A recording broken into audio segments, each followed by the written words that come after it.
Joining us now is someone who's trying to help, Rob Goday, who leads the Ground Force Humanitarian Aid Volunteer Group and is on the ground in Spruce Pine, North Carolina, about 50 miles northeast of Asheville, where we just saw Antonia.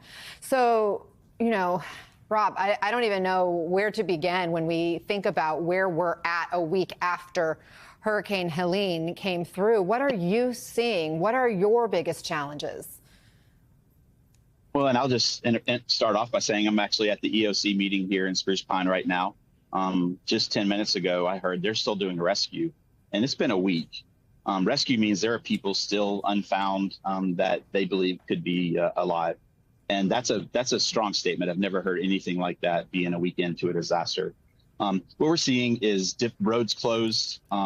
We had to map a route that added an extra hour and a half to our journey for our volunteers to get here to understand how to even tell volunteers to come in to help. And the people here, the trees fall across these, the hollers and the roads that lead into these communities. And if they don't have cell coverage, they can't call and say, hey, we're trapped.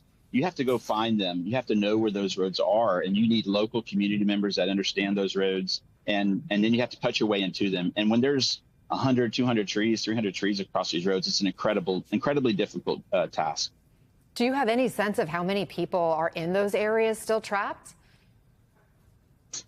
I don't think anybody does. There's still people being found. There's still bodies. There's still a lot of volunteers coming in that want to help. Again, a weekend, we've never had this much of an outpouring of volunteer support that just want to come in and help.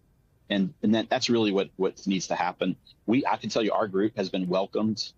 We have come in, we've met with the officials, and they have opened the door for us. They actually came and invited us to come to this meeting today here in Spruce Pine, which is only 10 minutes from our location, which is a partner of ours. So what do you think is the best way for people to help, and where does your organization fit into kind of the bigger picture, given all these different organizations, government agencies that are trying to approach this with an all hands on deck mentality, right?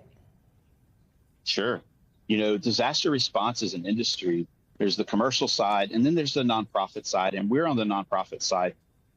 Our partners are already here. Operation Barbecue Relief, the guys running the air show, the helicopters, Operation Airdrop, they're partners of ours, and we all work together. We're the last mile. We're called the Ground Force now. Ground Force Humanitarian Aid was I was one of the original founders of Cajun Navy. I'm from Lafayette, Louisiana, heart of Cajun country. We're now Ground Force because that is what we are. We come in and we know how to make things happen. We do it in a measured and a thoughtful way, and we work with authorities to do that. That's so important to understand that you're much more effective when you understand what has already been done and how you can help rather than just showing up to help. In the early days, all hands on deck, but I think as time goes on, it's really important and you save your volunteers' time, you save your resources. The best way people can help is to donate and to volunteer.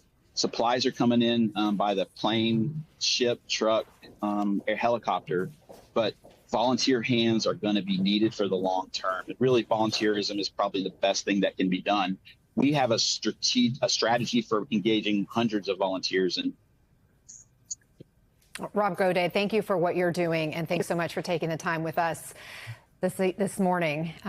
Good luck as you continue to help these communities. To all of you out there listening to these stories, you can see how you can help those affected by Hurricane Helene by scanning that QR code that's there on your screen right now.